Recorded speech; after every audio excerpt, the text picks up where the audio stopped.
তোমার মা কাজের বুয়া। স্যান্ডেলগুলো খুলে আমার হাতে দাও। তোমার দুই গালে দুটো বাড়ি মারি আমি। টাকা ফেরত দাও আমার। তুমি প্রয়োজন আমার সাথে সম্পর্কটা রেখো না, টাকাটা খুবই দরকার বুঝছো। মনে করো ভিক্ষা দিচ্ছ। যা, দিলাম ভিক্ষা। আর যেন কখনো আমার ত্রিসীমানাও তোমাকে না দেখি। আমার বাবার কোনো ব্যবসা নেই, ইনফ্যাক্ট আমার বাবাই নেই। আমি যখন অনেক ছোট উনি মারা গেছেন। আমার মা আছেন, একটা ছোট বোন, ওরা দুজনেই গ্রামে থাকে।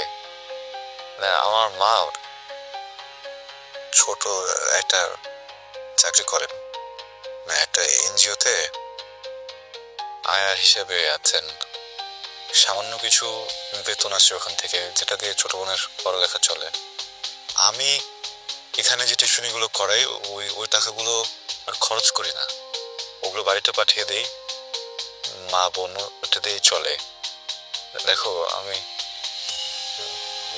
রেস্টুরেন্ট তো অনেক পরের বিষয়। আমি যে মেসে থাকি ওখানে যে মিল খাবো 3 বেলা, ওই ওইটার টাকাটাও থাকে না আমার কাছে। হ্যাঁ, ওই স্টুডেন্টদের ওখানে যাই গিয়ে নাস্তা খেতে দেয় না, ওইটা দিয়ে সারাদিন চলি। এই জন্য একটু অকওয়ার্ড হই মাঝে মধ্যে, বা ঠিক বিয়ের টাইমে পড়াতে যাই। ওই 3 বেলা খাবারের যে সময়টা, ওই ওই সময়টাতে যাই যেন একটু ভারী নাস্তা দেয়। হ্যাঁ, খুবই সরি, মানে খুব গিল্ট কাজ করে ভিতরে, কিন্তু কি করবো বলো। ভালো তো বাসি অনেক, মিথ্যাটা বলতে চাইনি, সরি।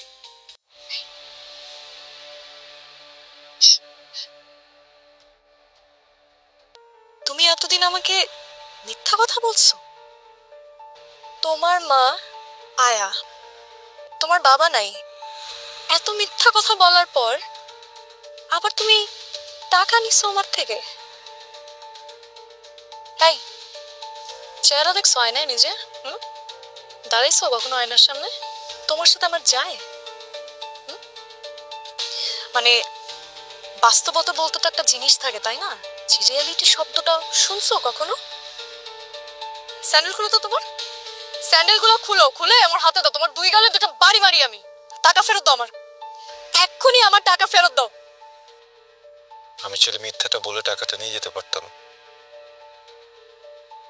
তো আমি সত্যটা বললাম। টাকার জন্য সত্যি বলছো?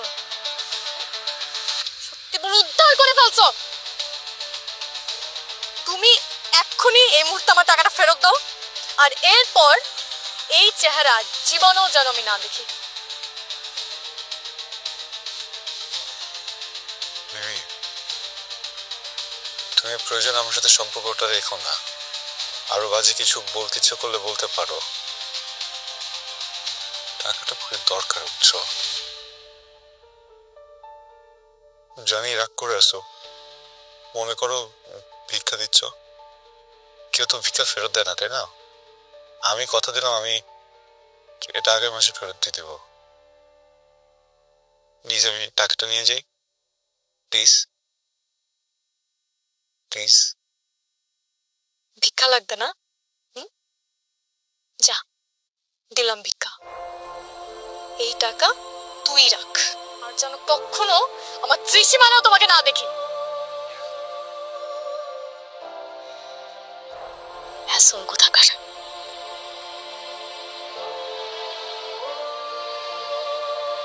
আমি না কষ্ট পাইনি,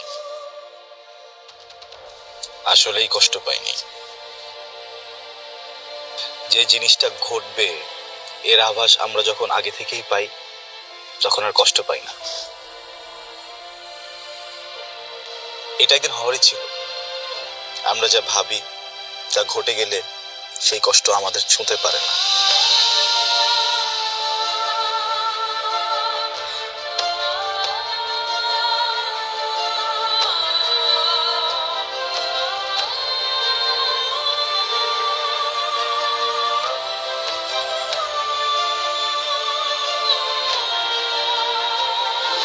এই যে আমার প্রেমিকা আমাকে ভিক্ষা দিয়ে গেল, পেলাম একটা ভিক্ষা, প্রেমিকার দেয়া ভিক্ষা।